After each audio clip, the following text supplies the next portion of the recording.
Fala rapaziada, tranquilidade, Carlos, analista aqui. O Kevin Levrone ganhou muita fama, né, cara, recentemente aí por conta dessas edições dele no TikTok, no Instagram. Assim, mano, o cara furou a bolha, tá? É fato. Mas convenhamos, ele sempre foi uma lenda, facilmente um dos melhores de todos os tempos, tá? E como ele é um dos meus bodybuilders favoritos, cara, eu conheço e já li muito sobre ele, tá? Eu me vi na obrigação, cara, de fazer um vídeo contando algumas curiosidades, algumas particularidades aí impressionantes do Kevin Levrone, né? O que faz ele ser tão lendário assim. Então vamos aqui para os tópicos. Se tornando pro com a dieta bizarra. Dá pra gente falar que foi em 1991 que o mundo do bodybuilding conheceu o potencial real do Kevin Levrone, né, cara? Sendo específico no nacional da NPC naquele ano, né? E segundo o Kevin, ele conseguiu colocar aquele físico absurdo com a dieta ali no mínimo esquisita, tá? Vamos lá. O pré-treino dele consistia em 2 hot dog com bastante queijo, bastante molho. Aí depois de fazer o treino dele, no pós-treino, ele comia 2 Whoppers do Burger King, mais um sanduíche com carne de peixe. O Kevin Levrone, tá, pessoal, não gosta muito de carne vermelha. E pra finalizar o pós-treino tinha um combo ali de batata frita mais Coca-Cola. Só que quando ele chegava em casa ele comia de uma maneira um pouco mais limpa. Ele confiscou pra mim, tá, pessoal? Me falou aí no particular que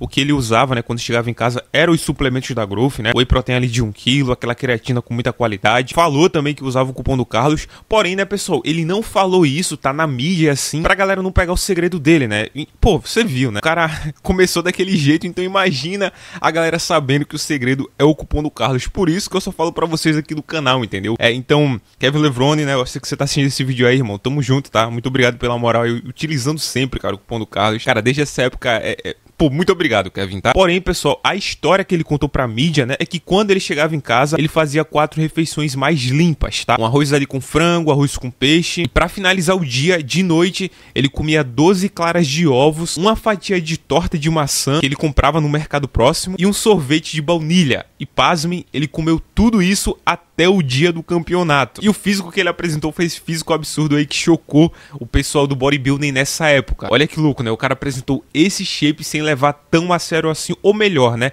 sem ter tanto conhecimento assim da parte nutritiva do bodybuilding, né? No mínimo impressionante. Recuperação absurda. A carreira do Kevin Levrone já começou com uma batalha inacreditável, tá? Porque logo após fazer aquele barulho imenso como amador e ter conquistado seu cartão profissional com uma certa tranquilidade, o Kevin Levrone estreou no Mr. Olympia de 1992 e acabou ficando em segundo lugar. E convenhamos, ser o segundo lugar traz um peso, né? Afinal, só há uma pessoa que conseguiu te superar. Então isso ativa o teu espírito de competidor e faz você querer dar o máximo de si para superar o último obstáculo, né, cara? E esse último obstáculo do Kevin se chamava Dorian Yates, recém-coroado ali campeão do Mr. Olympia, tá? E obviamente, né, mano, pra você superar um cara desse, você tem que ser muito fora da curva. E não somente isso, você tem que trabalhar muito pesado. E o Kevin Levrone tinha essas características. Ele tava em sua rotina de costume, treinando pesado, né, visando o título e, claro, né, visando superar o Dorian, tá? E num dia de treino de peito, quando ele tenta fazer um supino com aproximadamente 270 quilos, ele faz uma repetição e quando ele desce pra fazer a segunda, no momento de empurrar, ele sente o peitoral direito dele se rasgando. E essa foi a lesão que fez o Kevin se perguntar se ainda ele conseguiria continuar sendo bodybuilder. Ele vai pro hospital, chegando lá, já acontece uma coincidência bem bacana, porque ele encontra um doutor chamado Kevin, e o Levrone fala pra ele: doutor, eu acabei de romper meu peitoral. E o doutor, cara, olha que incrível, ele reconheceu o Kevin e falou: mano, eu conheço você, você é o Kevin Levrone, eu acompanho o bodybuilding. Então faz o seguinte, tá? Deixa esse inchaço seu aí passar e você volta aqui na clínica. Eu vou fazer uma operação em você, mas não se preocupa, tá? Porque eu sei que você não é somente um atleta. Eu vou fazer o melhor possível em você. Eu não vou cortar diretamente no seu peitoral, tá? Obviamente, né, pessoal, pra não deixar nenhuma cicatriz. E ele falou: olha, eu vou fazer uma operação embaixo do seu braço. E o Kevin Levrone relata que ele fez uma cirurgia ali de aproximadamente 10 horas, sendo que ele precisou voltar depois, né, cara, pra mais 6 horas, porque teve algumas complicações, tá?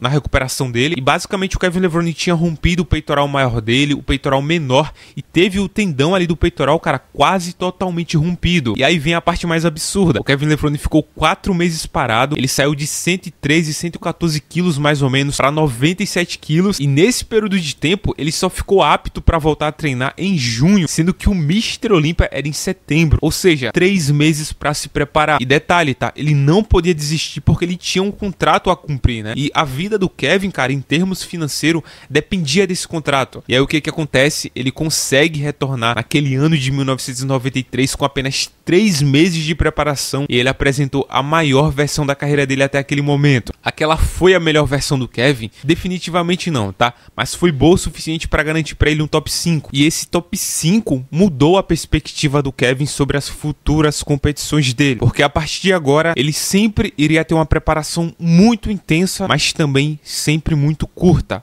Ou será que ele tava exagerando? E aqui, pessoal, sendo sincero com vocês, difícil de entender. Porque assim, cara, você voltar, tá? Depois de todos esses problemas, sendo top 5, com certeza traz uma confiança absurda. Só que o Kevin, cara, me passa a sensação de que essa confiança dele foi um pouco em excesso. Quando ele fala o seguinte, abre aspas: após voltar pro Olympia sendo top 5 e ganhar o Arnold no próximo ano, eu pensei, cara, eu acho que eu consigo bater de frente com esses caras fazendo uma preparação de apenas 3, 4 meses, entendeu? Eu não preciso fazer isso o ano todo. E detalhe, tá, pessoal? Não é que o pré-contest, ou seja, o cut no Kevin Levrone durava 3, 4 meses. 4 meses era o tempo de treino dele total. Ou seja, a maioria dos atletas, né, passam os primeiros meses ali do ano preenchendo o físico, ganhando volume, né? Para muitos, inclusive, essa é a parte mais importante, para que depois entre a fase final da preparação, né, o famoso pré-contest, ou seja, para você lapidar o teu físico. Já o Kevin, ele fazia o seguinte: depois do último show da temporada do ano dele, ele parava com tudo, tá? Literalmente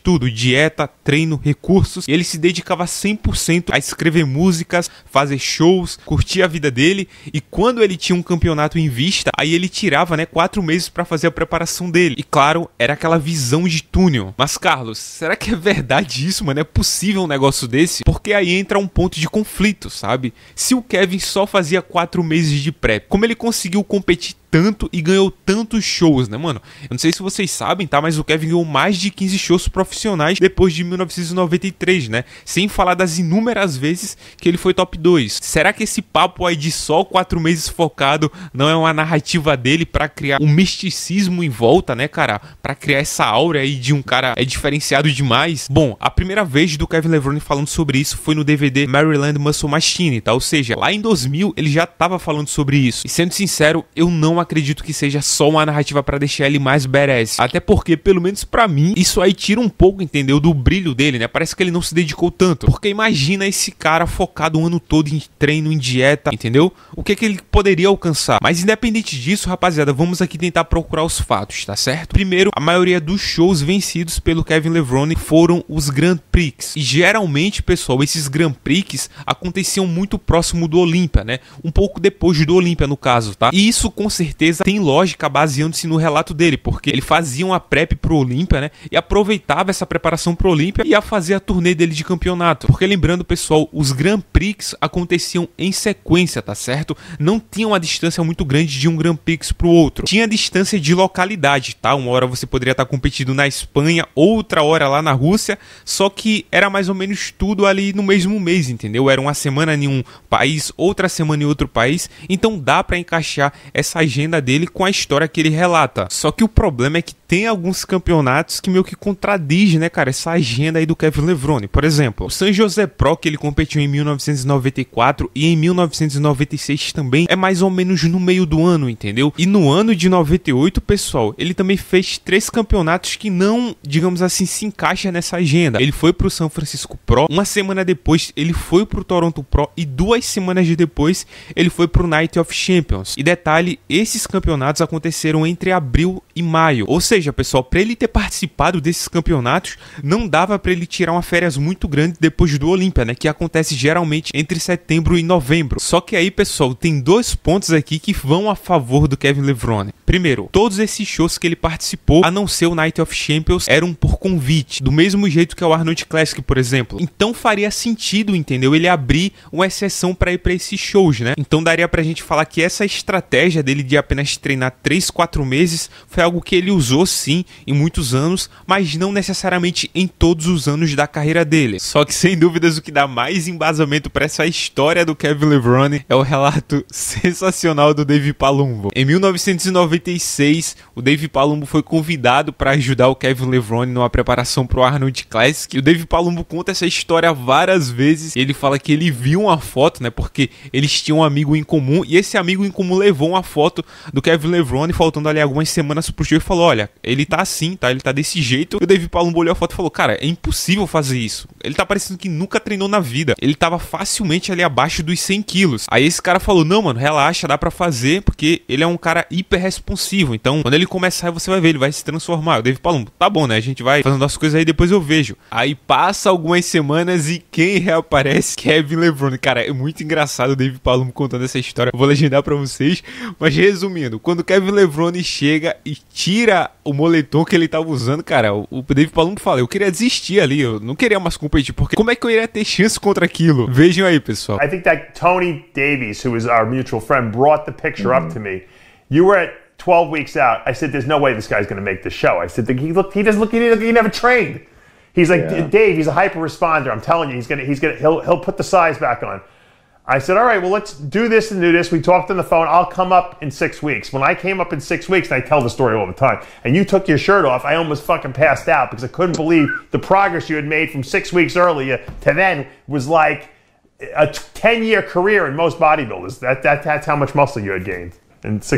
E é muito bacana, pessoal, falarmos do Dave Palumbo, porque aqui entra outra curiosidade muito interessante sobre o Kevin Levrone. Ele nunca teve um coach e não acredita que isso é necessário. Se não bastasse tudo isso mostrando o quão diferente é esse cara, imagina fazer tudo isso praticamente sozinho. É certo, tá, que nos anos 90 não tínhamos muitos coaches, né, e era normal ver atleta cuidando de tudo ali por si só, mas fato que naquela época também já tinha alguns caras começando, né, a dar as caras, entendeu? Tínhamos o Chris Aceto, Chad Nichols também, né, chegando com alguns atletas ali de peso. Anteriormente a isso, tínhamos também o Neil Spurce, o Bob Gruskin, tá, que é um cara que muita gente não lembra, mas, pô, é o original guru, né, mano, é o cara que ensinou o Chris Aceto, sabe? Mas o que me chama a atenção, cara, é que o Kevin Levrone, ele só teve uma experiência com um treinador, que no caso foi com o Dave Palumbo, tá? Em 1996. Tanto é que ele até fala, eu imagino, né, como seria a minha carreira se eu tivesse continuado com você. Mas por que ele não continuou com o Dave Palumbo?